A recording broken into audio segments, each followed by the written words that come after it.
Olá, meus irmãos, Deus os abençoe no poderoso nome de nosso Senhor Jesus Cristo. É um grande privilégio, uma grande honra para mim quando chega essa hora, para nós termos uma comunhão ao redor da palavra. E sabemos que a fé vem pelo ouvir e ouvir a sua palavra. Então, o nosso propósito sempre é trazer algo que contribua para aumentar a fé de cada um de nós. Nós todos sabemos que a verdadeira igreja foi chamada pelo profeta da mensagem as 5 identificações da verdadeira igreja como o reino messiânico.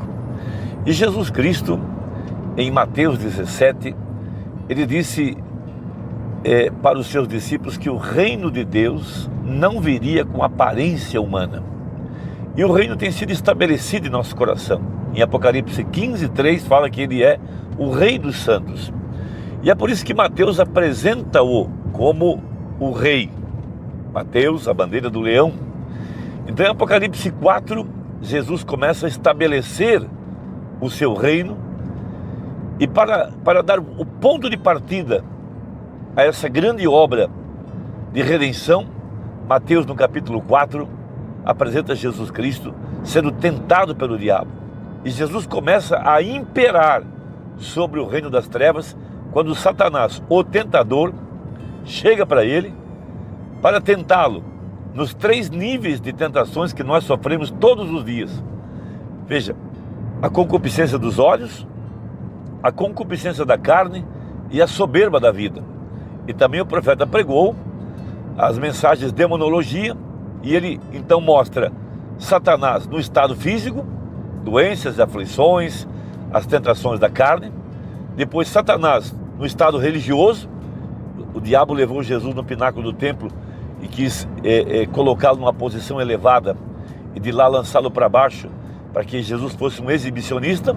E depois então espíritos sedutores, tentando Jesus com a sedução das riquezas e a sedução do poder, quando ofereceu-lhe todos os reinos. Então Jesus estabelece seu reino dominando o diabo com o poder da palavra. Veja, Jesus Cristo sendo a palavra, ele sabia quem ele era, o que a palavra falava dele, e ele conhecia as promessas para a hora que ele estava vivendo. Então ali estava o segundo Adão, para ser tentado em tudo aquilo que nós somos tentados. E veja, e o diabo atacou Jesus exatamente como ele atacou Eva lá em Gênesis. Eva também sofreu essas 3 tentações. Veja, a árvore era boa para se ver, a árvore era boa para comer, e ela então aceitou a proposta do diabo, quando o diabo a seduziu, dizendo-lhe que ela podia tocar na árvore, que ela podia comer a árvore sem sofrer os danos da morte. Ela pensou que poderia viver sem a palavra. Veja, se ela tivesse resistido ao diabo com a palavra, como Jesus fez, ela não teria caído e, consequentemente, a raça humana não teria caído como caiu.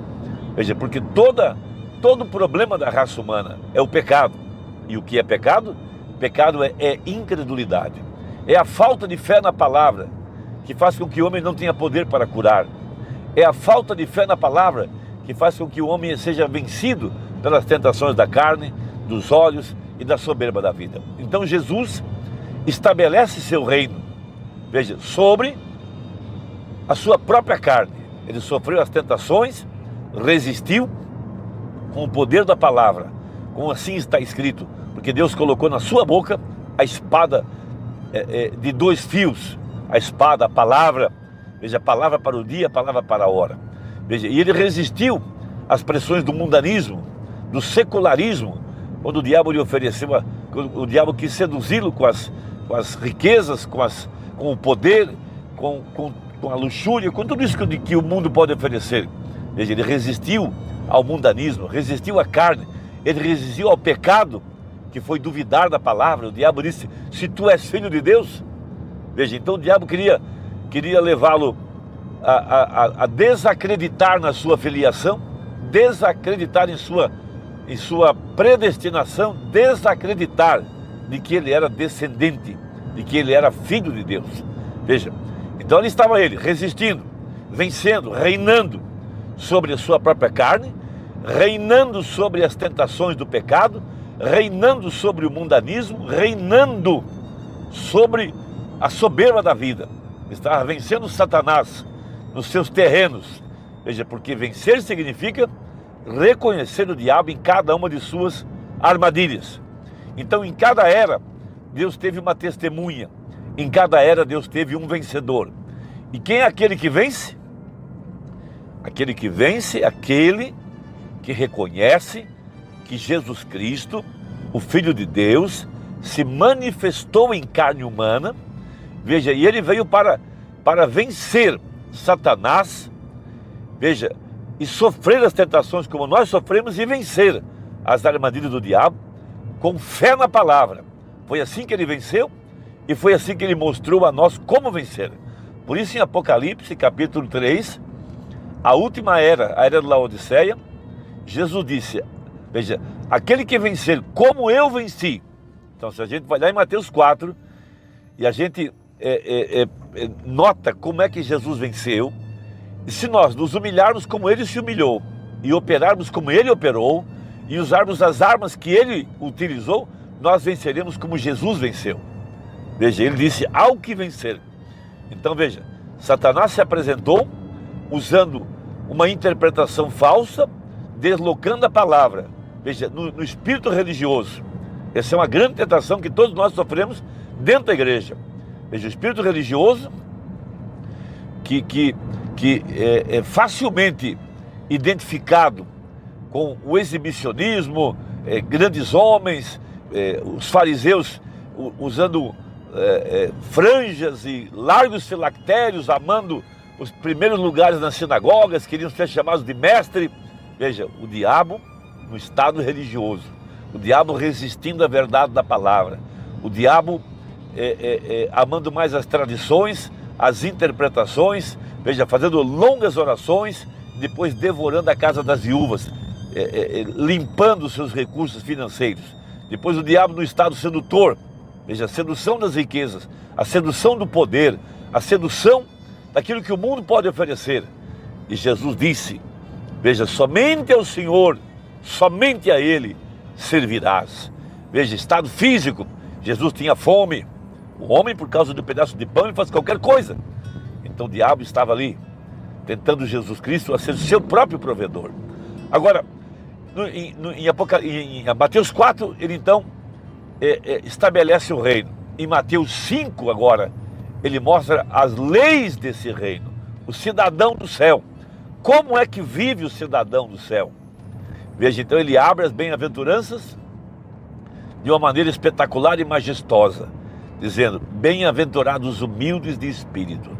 Esses humildes de espírito, como já falamos aqui em outras ocasiões, são aqueles que primeiro, veja, reconhece a Deus, reconhece a palavra, reconhece sua condição pecaminosa, reconhece que sem Deus não são nada, reconhece que sem Deus estão desamparados, sem Deus estão perdidos, e esses não se estribam em seu próprio entendimento, mas eles se humilham para cada verdade da palavra. Eles sabem que Deus tem as suas vidas nas suas mãos. Veja, sabem que Deus é o doador da vida e que a vida é sagrada, e eles sabem que precisam viver a vida no temor do Senhor.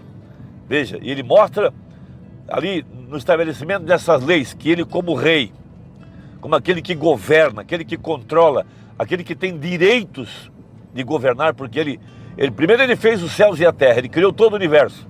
Só isso já lhe daria o direito de reinar. Mas, veja, ele pagou o preço da redenção. Veja, ele comprou ela com seu próprio sangue. E ele desce a terra em Apocalipse 10 com esse título de propriedade. E ele vem a cada um de nós para nos elevar, dar nossa herança. Então em Apocalipse 1, lá diz assim, e nos fez reis e sacerdotes. Nós não subimos essa plataforma, nós não subimos esses degraus por conta própria, foi Ele quem nos fez. E Ele é rei operando através das nossas vidas. E nós então temos o poder para reinar sobre esse mundo invisível, sobre o poder das trevas como Ele reinou. Reinar sobre o pecado, que é a incredulidade. Veja, o diabo quis levá-lo a descrer na verdade da palavra, quis levar Jesus a ser seu próprio provedor. Então veja, ele venceu sua própria carne, ele venceu as ofertas do mundo, e ele venceu o mundanismo. Veja, buscando exaltação, e isso não é uma coisa fácil, mas Ele em nós. Veja, é Ele quem vence. É Ele, Cristo em vós, a esperança da glória, disse Paulo. Já não sou eu que vivo, é Ele que vive em mim. Então ele estabelece suas leis em Mateus 5. Veja, logo em seguida, ele fala, bem-aventurados que choram. Veja, porque a primeira doutrina que Jesus mandou os apóstolos pregarem era para pregar o arrependimento. O que falta hoje para o cristianismo são as lágrimas, é o choro, é aquele altar cheio de lágrimas.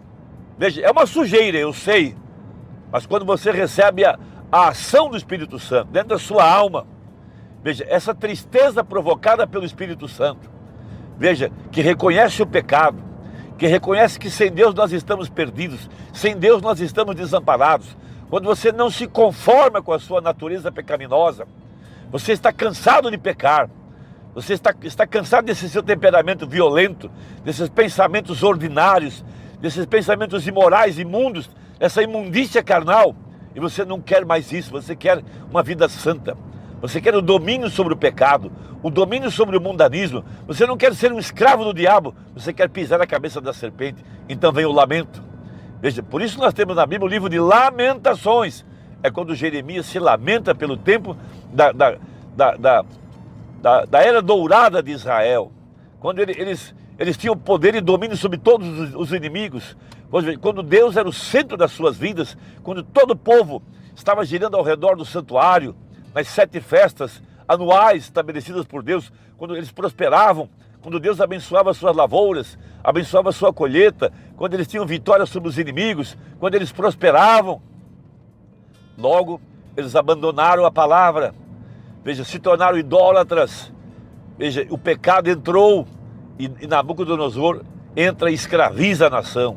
Então lá no cativeiro, Jeremias, ele se lamenta do povo ter abandonado a palavra, lamenta do pecado, lamenta da idolatria, lamenta da pobreza, da fraqueza, da escravidão.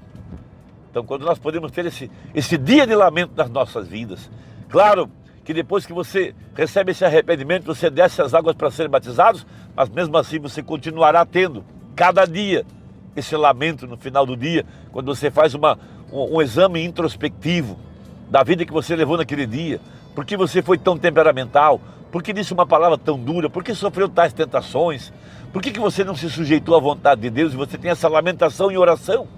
Mas a Bíblia fala, se confessarmos os nossos pecados, Ele é fiel e justo para nos perdoar os pecados e nos perdoar de toda injustiça. Então veja, o rei está estabelecendo o seu reino aqui em nossos corações. Ele é rei dos santos. Veja, e nós estamos aqui para nos submeter à vontade desse grande rei, Senhor Jesus Cristo, que desceu à terra para estabelecer seu reino em nosso coração. Ele não é o rei desse Brasil, nem da nossa cidade, mas ele já reina sobre os santos. A sua igreja já tem coroado ele como rei em seu coração. Então, meu irmão e minha irmã, veja, esse seu espírito humilde e quebrantado te levará a um lamento, te levará à confissão de seus pecados, porque somente quando o homem reconhece que seus problemas, tudo que está acontecendo com ele é por causa de ter quebrado a comunhão, então veja, esse lamento levará a um riso, porque depois de ser perdoado, veja, então você encontra paz. Depois de ser perdoado é quando você ri de felicidade, porque você alcançou a comunhão. A comunhão vem de paz interior, a alegria vem de paz interior, uma sensação interna de ser limpo de coração, perdoado. Veja, que lançou o seu fardo aos pés da cruz. Esse reino está sendo estabelecido dentro do verdadeiro cristão e da verdadeira cristã. Que Deus te abençoe, espero que tenha ajudado. Deixe aí o seu comentário. Se não for inscrito, inscreva-se e aperte o sininho aí para você receber nossas novas postagens. Deus te abençoe e até a próxima, se Deus quiser, em nome de Jesus. Amém.